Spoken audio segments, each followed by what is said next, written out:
Aujourd'hui, nous allons vous expliquer un film d'horreur zombie britannique de 25 ans, réalisé par Steve Barker, intitulé The Resort. Faites attention et prenez soin de vous. Il y a 10 ans, une épidémie mortelle appelée syndrome de Bromo a tué 2 milliards de personnes. Le virus a tué des gens et les a ramenés à la vie, rendant la guerre entre les vivants et les morts. Et lorsqu'il y a une épidémie de zombies, le protocole Brimstone, qui largue des bombes pour détruire toutes les zones infectées, y compris les personnes innocentes, est un remède. À notre époque, les seuls zombies restants sont gardés sur une île isolée. Une femme nommée Valorise a décidé d'en faire un établissement de luxe appelé Resort, où les touristes peuvent chasser les zombies comme un sport. Elle est également la présidente d'un programme de charité financé par les bénéfices de la station, appelé Hope for You, une organisation d'aide aux réfugiés. En ce moment, Mélanie, une patiente souffrant de PTSD dont le père a été tué il y a 10 ans dans la guerre des zombies, est sur le chemin du retour de son groupe de soutien social. Son fiancé, Lewis, reste toujours à ses côtés pour surmonter son traumatisme. Il décide de s'inscrire à un voyage à la station balnéaire. La seule option pour aider Mélanie à s'améliorer le jour de son arrivée. Ils sont d'autres invités, dont Jack et Alfie. Sadie, une adolescente adepte des jeux vidéo, dont l'ex-fiancé l'a plaqué avant leur mariage, s'est également inscrite à un voyage en attendant dans le salon. Mélanie voit une petite fille réfugiée à l'extérieur de l'aéroport. Elle vient lui dire bonjour en se sentant désolée pour tous les réfugiés à l'extérieur. Après cela, tous les invités se rassemblent sur le bateau, en direction de l'île lorsque le groupe arrive sur la station de l'île. Ils trouvent la station très agréable et accueillante dans l'après-midi. Ils s'entraînent à tirer sur les cibles. Mélanie n'a pas besoin d'un guide où son fiancé est un soldat. Le soir, ils assistent à une fête au bord de la piscine organisée par la propriétaire de la station, Valérie. Elle rappelle aux invités la cruauté de l'épidémie de zombies d'il y a 10 ans, qui les a amenés à la station pour échapper au traumatisme et aux blessures de l'âme. Son discours se termine par le spectacle d'une femme zombie en train d'être maîtrisée, ce qui rend la foule folle d'excitation. Pendant ce temps, Sadie se faufile dans la salle de sécurité grâce au mot de passe qu'elle a en main. Elle pirate facilement le système et télécharge quelques informations. Son action étrange est ensuite surprise par Archer, un vétéran discret, après que les feux d'artifice aient rendu la fête encore plus satisfaisante. Le lendemain matin, alors qu'elle se repose au bord de la piscine, Mélanie voit à nouveau une femme zombie se faire brutalement tirer et enchaîner dans le cou. Elle devient anxieuse sans raison. Après cela, les invités quittent l'hôtel pour la chasse et le safari. Dans le même temps, Valérie est en colère contre les agents de sécurité frisés qui ont laissé le système s'emballer par peur d'être virés. Ils lui cachent le problème et tentent de le résoudre. Finalement, ils parviennent à ouvrir le garage, amenant les touristes au safari de chasse. Les touristes sont divisés en deux groupes. Le premier va tuer les zombies retenus. Le second les observera à distance pendant que tout le monde se prépare à la chasse. Archer remarque que Sadie se contente d'errer, sans ramasser l'arme. Malgré l'insistance de Lewis, Mélanie n'a pas pu le faire car le zombie femelle l'a regardé juste après que Mélanie l'ait donné.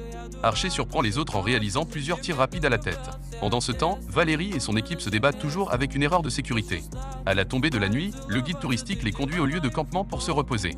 Mélanie se plaint à son fiancé que le voyage est une mauvaise idée. Pendant ce temps, Archer interroge Sadie sur les raisons de ce voyage au bureau de contrôle et informe Valérie des problèmes de piratage. Alors que Valérie est toujours confuse, plusieurs systèmes tombent en panne et le système de sécurité de la station est déconnecté. La barrière est ouverte, libérant les zombies. Ils commencent à se répandre dans la station et contaminent les touristes et le personnel. Valérie s'enferme rapidement dans la chambre pour éviter d'être infectée. La pierre de cerveau est activée pendant ce temps. Au même moment, le premier groupe a terminé sa chasse dans sa zone de zombies contenue en retournant à la voiture. Ils sont attaqués par les vrais zombies, finissant par devenir les Walking Dead par la même occasion. Le deuxième groupe profite encore de sa nuit de camping. Mélanie et Sadie discutent de l'éthique de tuer des zombies pour se soigner et se divertir tout en se relaxant. Le 2 est un zombie qui s'approche. Mélanie réveille immédiatement tous les autres. Elle incite Sadie à appuyer sur la gâchette du zombie touriste, mais pour une raison quelconque, Archer la refuse à la place. Nevin, le guide touristique, se doute de la présence des zombies à une telle distance. Il s'allume autour et, terrifié, voit une colonie de zombies marcher vers eux. Le groupe tire sans s'éclairer vers les morts vivants.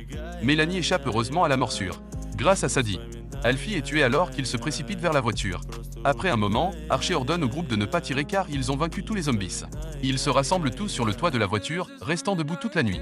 Le lendemain matin, Nevin leur annonce que l'île entière sera bombardée dans quelques heures et que leur seul espoir est de s'échapper vers les docks en suivant les conseils de Nevin. Le groupe commence à se diriger vers les docks. En chemin, Lewis est irrité quand Archer prend la tête du groupe lorsque celui-ci arrive à la barrière. Jack est soudainement attaqué. Heureusement, Nevin tire sur le zombie dans la tête, mais il se rend aussi compte de la défaite. Le zombie et son collègue guident Mike à la défense. Le groupe prend son tour pour passer. En suivant, un groupe de Walking Dead, Sadie sauve à nouveau Mélanie lorsqu'elle est attaquée. Nevin est malencontreusement mordu au cou alors que Mélanie le réconforte. Lewis tire une balle dans la tête de Nevin, la laissant incroyablement choquée et en colère. Le groupe continue de se déplacer. Mélanie décide de ne pas parler à Lewis. Archer, cependant, prend le parti de Louis lorsqu'il parle à Mélanie. Il explique également qu'il est venu à la station parce que tuer des zombies est la seule chose pour laquelle il a toujours été bon. Alors qu'il se rapproche de l'endroit sûr, Archer menace Sadie à propos de son action suspecte de l'autre nuit, lui faisant dire la vérité sur sa présence dans la station. Elle admet qu'elle vient de vivre dans un groupe d'activistes pour les droits des zombies, tandis que Lewis et Jack commencent à blâmer Sadie pour ce qui s'est passé. Mélanie promet de ne pas laisser Sadie derrière elle. L'équipe passe maintenant la ville abandonnée, ils se tiennent à l'intérieur de la maison car les zombies sont tout autour de la maison. Ils doivent se séparer en deux groupes plus petits car le zombie s'approche de Papa et Jack ensemble, et le reste est Mélanie, Lewis et Archer. Après l'attaque du zombie, Sadie est mordue et se sacrifie pour donner à Jack le temps de s'échapper avant de mourir. Elle lui donne son USB de preuve. Jack se précipite à 2 contre 3. Mélanie le sauve en une seconde, bloquant la défense agressive. Le compte à rebours est de 55 minutes. Le groupe de 4 entre maintenant dans la station car toute la zone est plongée dans le noir. Ils ne peuvent pas entrer. Lewis suggère de prendre un autre chemin. Ils arrivent dans un endroit sombre rempli de cages. Ensuite, ils passent dans une salle infrarouge. Soudain, un zombie tombe du plafond et mord Jack au cou. Archer n'a pas d'autre choix que de se débarrasser de lui. Les 3 autres continuent de marcher jusqu'à une pièce appelée le hall du refuge. Ils découvrent que le complexe utilise une organisation caritative de façade pour attirer les réfugiés sur l'île où ils sont transformés en zombies et que la salle du refuge est destinée à les faire vieillir. Juste après, Mélanie réalise qu'une fille zombie qu'elle a rencontrée à l'aéroport. Un zombie dans le trou commence à les poursuivre tous les 3 alors qu'Archer et Mélanie retiennent les zombies. Louis les abandonne. Archer presse Mélanie de partir avant lui. Archer dit à Mélanie de garder l'USB de Sadie en sécurité et de s'assurer que l'information serait divulguée. Il décide d'ouvrir la porte et se sacrifie dans la bande de zombies. Mélanie court vite pour s'échapper quand elle atteint le hall de la station. Elle tombe à nouveau sur Lewis. Cependant, ce dernier est mordu au bras. Mélanie lui tend l'arme pour qu'il mette lui-même fin à ses jours, payant ainsi le prix de ce qu'il lui a fait dans une salle de contrôle. Mélanie est attaquée, mais Valérie lui porte secours. Mélanie accuse Valérie de tout et commence à se battre avec elle pour le pistolet. Les zombies à l'extérieur font irruption dans la salle et déchirent Valérie en morceaux, dont l'un est le zombie féminin exposé. Après avoir été secourue, Mélanie parvient à sauter dans la mer lorsque le bombardement se déclenche. Elle expose tous les crimes impliquant la station balnéaire. Pendant ce temps, Archer la regarde à la télévision. Le journaliste, qui est en direct, est effrayé lorsque des zombies attaquent les gens sur la plage en contrebas.